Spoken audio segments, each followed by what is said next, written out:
Welcome back everyone, Toyshiz here, and I am back yet again to give you guys another fresh look, and this time it comes courtesy of my friends over at Noble Toys, and today we're checking out their brand new Bendyfigs Universal Monsters series line. Sort of in that action figure realm, just not with the joint system that we're all typically used to. This is a straightforward painted bendable figure, but more on that collectible end. At least that's what they're going for. But very nice packaging overall, very much that Universal Monsters, nice photos, nice artwork of all the different figures, characters, really nice looking old school Dracula look right there. I love that. There is a Frankenstein monster as part of this Wave 1. They weren't able to procure me that figure for this video, but we will take a look at the rest, and that's equally just as awesome, so thanks for doing that. And I will have links in the description below for you if you want to get these off Amazon. They are available now. If you like what you sees, please use the links. It helps the channel to grow. But I'm excited for this. I'm really liking the paint, especially on this creature from the Black Lagoon. So this is going to be cool. Sit back, relax, grab yourself a nice hot cup of coffee. This is a look at the brand new Noble Collection Bendyfigs Universal Monsters action figures. And here's all three out of the packaging, and these are definitely different. They look like your traditional action figure. That's more of like that premium paint that they've been using on these figures.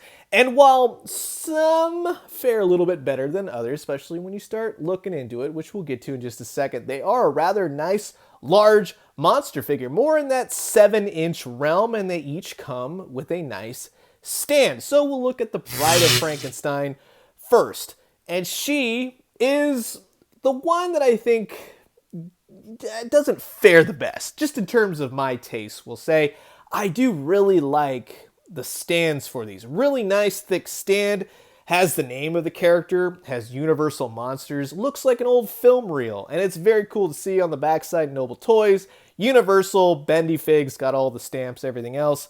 The figures actually have portholes on the backs of their feet, so that's cool. You can slip them right on to the stand, and it makes them stand really nicely. Otherwise, just because they have bendy feet, yeah, they kind of go either which way. Again, some fare better than the others, but this one will go toppling. She's got that big head of hair going for her, but really nice paint wash on her. She's got the more mummy wraps going on, and then has a cloth goods white sort of dress over her, much like the Bride of Frankenstein should. It's okay. It's sewn okay. We'll just say it's not the best.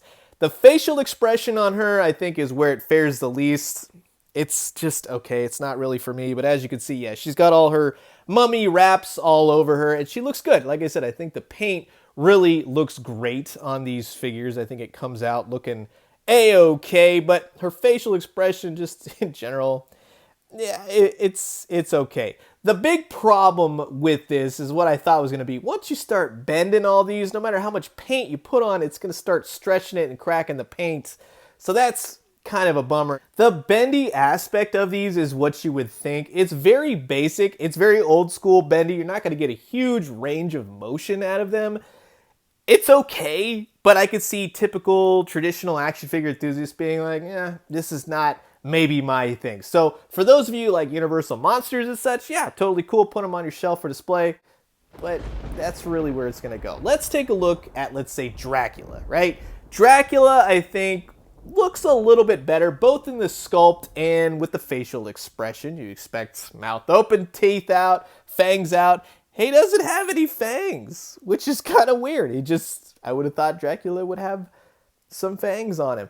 What he does lack in fangs, he does make up a lot more paint. Some of the paint, though, does bleed through, and you get some sort of slops here and there. That's another unfortunate. But his cape is really where it's at. It's a nice bendy wire cape, and it looks good. It fares well for the Prince of Darkness. You could get all kinds of billowing going on, so I definitely like it. And the red really works with the black. This is a very cool, very stylized looking Dracula, so I do appreciate that. It's just too bad that he's a little bit of a neutered Dracula. You know, you expect big fangs, and I'll show you in a second with the bendy. His arms basically kind of just go up a little bit. He does scale well with the other monsters, but really the cape, I think, is the most impressive. And as you can see, much like the Bride of Frankenstein, and you start moving certain things around, the paint starts to crack, and I don't want that. That's the problem, because the main aspect is moving these things around,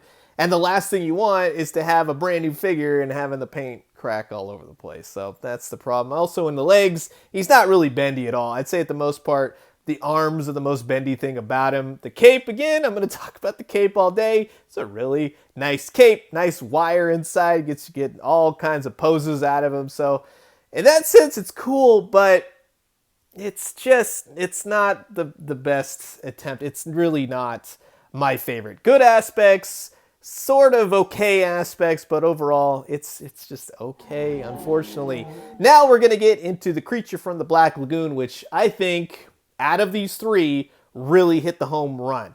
This guy is sculpted to all holy heck. He looks fantastic. He's a lot more Monster Squad creature from the Black Lagoon, as you can see from this photo. Really, I actually like this version better than the more traditional creature from the Black Lagoon. So, in that sense, you have Universal monsters, but you might say it doesn't fit with the other monsters in some aspects, but it's okay. I mean, it works for what it is, but the sculpt is there. The paint is really nice overall. Nice wash over this guy, nice greens and browns and highlights.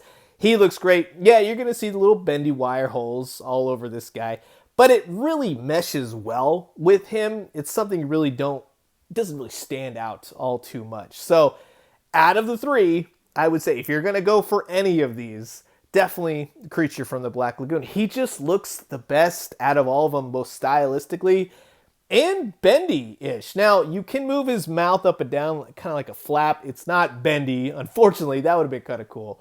But as you can see, you get a little bit more bendable rotation out of this. It works with you well. And nothing that I saw, and I put this guy through the ringer, nothing cracks or breaks paint-wise.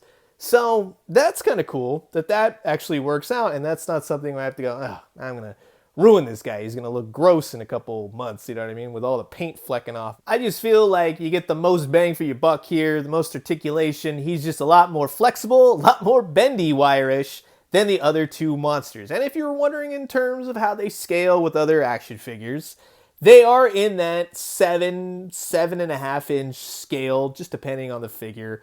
And yeah, they kind of work well with Marvel Legends. I would say NECA toys, it might be kind of fun, you know, have Marty going up against the Creature from the Black Lagoon. The NECA 8-inch cloth figures stand taller than these do. Have Batman going up against Dracula. That'd be cool as well. Or heck, even Mr. T. It's about time Mr. T took down Dracula. I'm just going to tell you right there. So I'm going to tell you this honestly. I appreciate Noble Collection sending these over to give you guys this fresh look. These just really aren't for me overall. I do like the Creature from the Black Lagoon. Out of this three, I think that he fares the best, and this is definitely the one that I want. I'm not too thrilled on the Bride of Frankenstein. I think her facial expression is weird.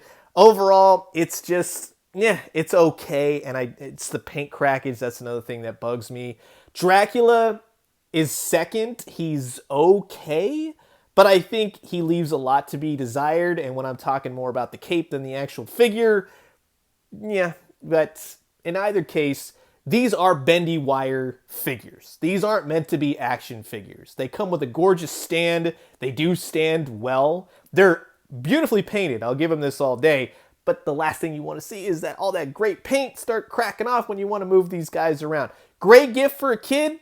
Get them into Universal Monsters. If you're a big Universal Monsters fan, these will look good, just stationary on your shelf. They don't have to be more than that, but I am curious to know what you guys think about these. Are these for you? Will you be grabbing them? Comment below, let me know. Let's talk everything Universal Monsters. And again, if any of these meet your fancy, I'll have links in the description below, and you can grab them off Amazon right now. So I'm going to leave you guys with that. As always, drink some great coffee, eat some great food, but most importantly, remember, when it comes to Dracula, he's got to have fangs. It's like a staple for all vampires. And when you do, let me know what you found. I'll talk to you guys soon. Adios.